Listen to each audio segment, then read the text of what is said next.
नहमदु व नुसल्ली अला रसूलिल करीम अम्मा बाद फ़अऊज़ु बिल्लाहि मिनश शैतानिर रजीम बिस्मिल्लाहिर रहमानिर रहीम। अस्सलामु अलैकुम व रहमतुल्लाहि व बरकातुहू। सेब हमारे बहुत सारे लोग खाते हैं, लेकिन सेब खाने के बारे में काफ़ी मामलात ये हैं कि कौम को पता नहीं है। ज़्यादातर लोगों को नहीं पता कि सेब अल्लाह का एक अजूबा है, एक अजाइबुल अजाइब है सेब। अगर आप खाने का तरीक़ा जान लें, फ़र्स्ट ऑफ़ ऑल सबसे पहले तो गलती ये की जाती है कि सेब जब आप खा रहे होते हैं तो उसका छिलका आप छील देते हैं। यहीं पे 50% तो आपके पैसे ज़ाय हो गए। सेब आपने लिया मार्केट से 250 रुपये किलो, और उसका जब छिलका छील दिया तो 250 में से 125 रुपये तो आपके गए कचरा कुंडी में। सेब का जो बेहतरीन फाइबर है उसके छिलके में होता है, और उस सेब का छिलका ख़ौरदन है, वो काबिल ग़िज़ा है, वो उसको खाया जाएगा। अगर आप ये कर लेते हैं तो यही सेब जो है आपकी कॉन्स्टिपेशन को भी ख़त्म करेगा। आपकी आंतों को कुदरती फाइबर चाहिए, कुदरती फाइबर का प्रोवाइडर भी बन जाएगा। बारीक काट लीजिए, धो लीजिए। सबसे पहले तो फल को धोना है। एक बात याद रखिएगा अच्छी तरीके से, हर फल को धोना है। ठीक, कोई नहीं पता कि फल वालों ने फल को जनाब कार्बाइड से पकाया हो, कोई नहीं पता। और कार्बाइड बारूद है, जिससे आम तो डेफिनेटली पकाया ही जाता है, ठीक है। तो बाकी भी काफ़ी फल आजकल कार्बाइड में पकाने के फैशन जारी हो चुका है। कार्बाइड आप देखो कि काफ़ी मुल्कों में पस सेल वैल्यू का मसला बहुत ज़्यादा आ रहा है। मर्दों को जनाब औलाद नहीं हो रही, औलाद ना होने में जब उन्होंने अपनी स्पर्म सीमन की रिपोर्ट करवाई, पूरी रिपोर्ट सही आ रही है, मगर पस सेल आ रहा है। पस सेल क्या करेगा? पस सेल एक तो आपकी पूरी बनी बनाई 99% मर्दाना रिपोर्ट को बेकार कर देगा। रिपोर्ट सही है, स्पर्म ठीक है, काउंट ठीक है, मोटिलिटी ठीक है, रैपिड लाइनर ठीक है, सिलो लाइनर ठीक है, मगर औलाद नहीं हो रही। पता चला नीचे क्या लिखा हुआ है? आपका पस सेल वैल्यू बढ़ी हुई है, ठीक है। पस सेल वैल्यू एक तो आपकी मर्दाना रिपोर्ट को तबाह बर्बाद कर देती है। दूसरी बात क्या होती है कि पस सेल वैल्यू पीप वाले दाने भी दे सकती है। जिसका पिंपल छोटे मोटे टोटके से इलाज से ना जा रहा हो तो वो अपनी पस सेल वैल्यू करा के देख ले, उसमें सुजाकी जहर होगा। पस सेल सुजाक को कहते हैं। तो सुजाक कहाँ से आता है? माजी के अल्लाह वाले सारे लिख के चले गए कि सुजाक औरत के पास जाने से आता है। ऐसा कुछ भी नहीं है। सुजाक जो है बारूद वाला फल खाने से आता है जी। रियलिटी पर आ जाए, सारी कहानी औरत पर बन के रख दी। तो बारूद जो है आपका जो कार्बाइड है, कैल्शियम कार्बाइड भी कहते हैं उसको।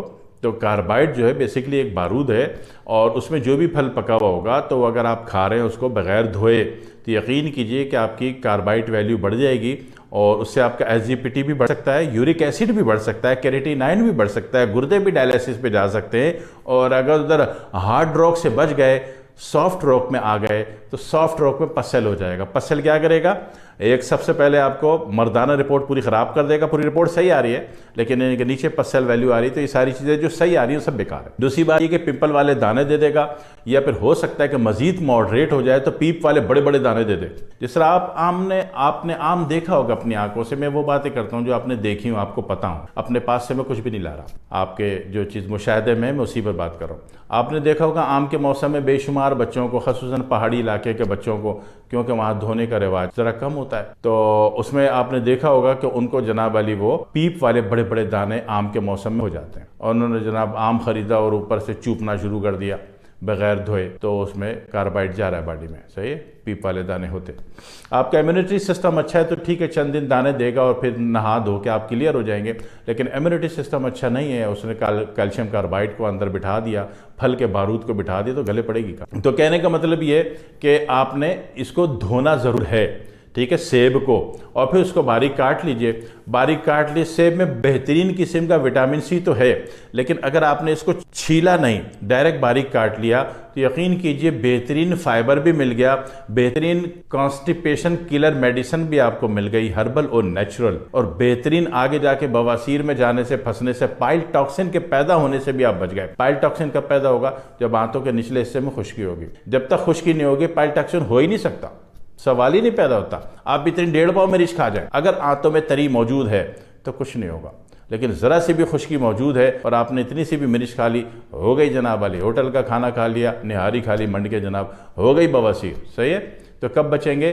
जब अंदर कुदरती तरी मौजूद होगी। कुदरती तरीके जहाँ बहुत सारे तरीके हैं, बहुत सारे फल अल्लाह रब्बुल इज़्ज़त ने दिए आपको, वहाँ एक सेब का छिलका भी शामिल है। ये तो एक बात हो गई। दूसरी बात ये होती है कि वो लोग जिनकी टांगे कमज़ोर हो, जिनको एथलीट बनना हो, रेस वाला काम करना हो, ठीक है। रेस वाले काम से मुराद हमारे चोर भाई, डकैत भाई नहीं है, ठीक है, सारे भाई हैं, लेकिन एथलीट भाइयों की बात कर रहा हूँ, या जिनके चलने का काम ज़्यादा हो, तो वो सेब खाने से पहले एक चुटकी पिसी हुई अजवाइन भी खा लें। अल्लाह की कुदरत देखो, टांगें इतनी बेहतरीन हो जाएंगी, इतनी बेहतरीन हो जाएंगी कि मुर्गी हार जाएगी और आप जीत जाओगे। करके देख लो, दुआ में याद रखिएगा। वस्सलामु अलैकुम वरहमतुल्लाहि वबरकातुहू।